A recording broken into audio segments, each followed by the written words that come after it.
Lembra dos vários exemplos de Jesus? Das várias passagens onde ele ajuda, ele fala com pessoas que viviam uma vida, vamos dizer assim, errada.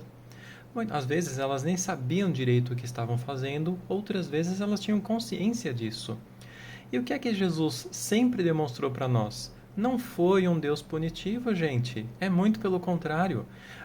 O grande problema, essas distorções que existem hoje, é justamente por colocar Jesus de lado e criar dogmas e criar distorções e voltar ao Velho Testamento quando Jesus veio demonstrar que veio reformar o Velho Testamento, veio o tempo todo desafiar as leis antigas para demonstrar novas leis, as verdadeiras leis divinas.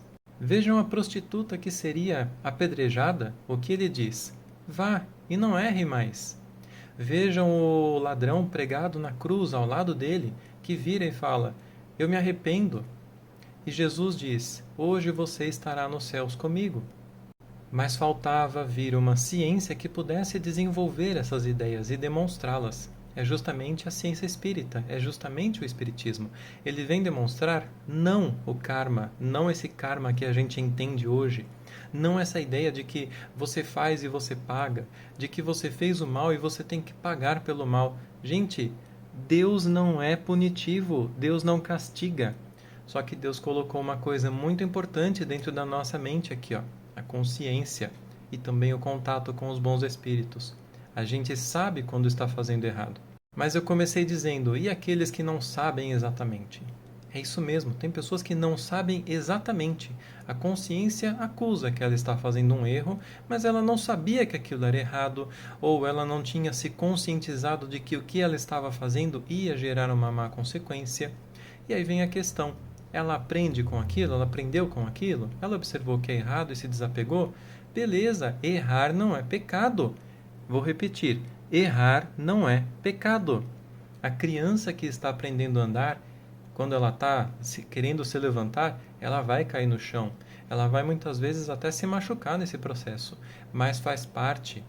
Assim como nós, espíritos, que desde o princípio da nossa evolução como espíritos, desde que nós temos consciência, nós vimos nos desenvolvendo através de erros e acertos.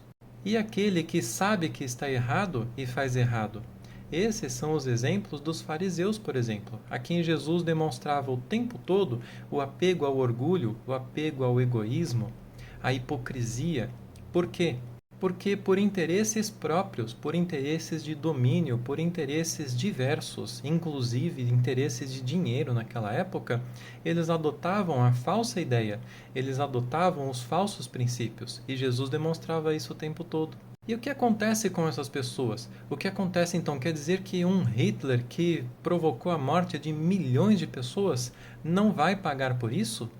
Afinal de contas, nós somos espíritos mesquinhos, nós somos espíritos que queremos que Deus castigue o outro porque a gente acha que ele fez alguma coisa errada, ou porque ele nos feriu de alguma maneira, ou nós somos espíritos desejando o bem, nós somos espíritos que queremos ser felizes e que compreendemos que aquele que está errando, ele está infeliz. As pessoas que estão fazendo mal conscientemente, um Hitler da vida, são espíritos em extremo sofrimento. Eles adotaram as mais falsas ideias e, sobre elas, desenvolveram toda uma sistematização, toda a sua vida, todos os seus princípios, todos os seus alvos, e eles vão sofrer por conta disso. Não porque Deus os castiga, mas porque eles se afastam do bem, eles se afastam do contato com os bons espíritos. E tem mais, eles vão ver ao seu redor muitas vezes espíritos outros que sofrem por conta daquilo que eles fizeram. Talvez eles não vejam isso hoje, um dia eles vão ver. E é claro que tem outro problema. Aquele que faz o mal para os outros, ele vai acabar encontrando inevitavelmente, no mundo em que estamos atualmente, espíritos que queiram vingar-se, que fiquem acusando ele o tempo todo, que estejam à sua volta querendo revidar. E é justamente daí que nascem muitas vezes os processos obsessivos que atravessam uma ou várias vidas. Mas isso não é Deus mandando o outro ir lá e revidar. Isso é escolha do outro. O outro que está apegado também ao mal. que está pegado também às imperfeições, que está também entrando na mesma sintonia daquele que fez o mal para querer revidar, para querer tomar a justiça em suas próprias mãos. Aquele que hoje faz o mal, um dia vai entender, vai perceber que sofre, vai perceber que é infeliz, vai olhar para outros espíritos, para outras pessoas felizes, para outras pessoas que vivem com muito pouco ou quase nada e que são felizes e que têm paz no seu coração e na sua consciência.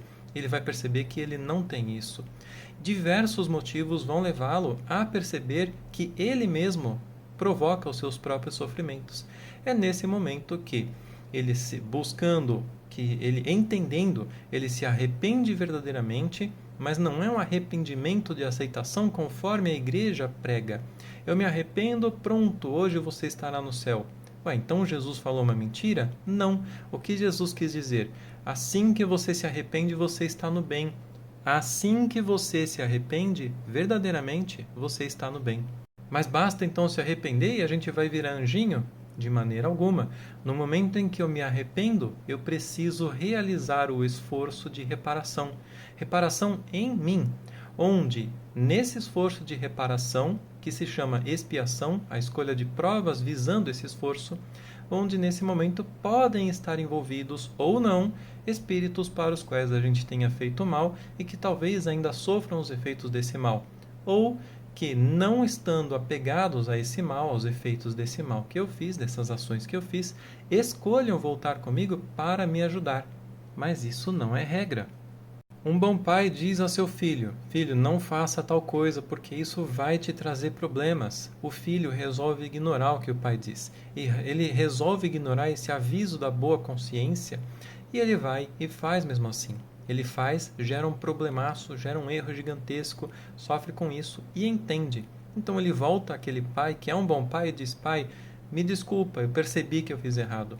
Eu não tinha entendido, me desculpa por eu ter sido. E a questão não é desculpa, é a questão desse entendimento, desse arrependimento. O que o pai fala? Filho, você entendeu o que você fez? Agora existem essas consequências. Agora você sofre por conta disso. Vamos trabalhar e vamos arrumar tudo isso aí?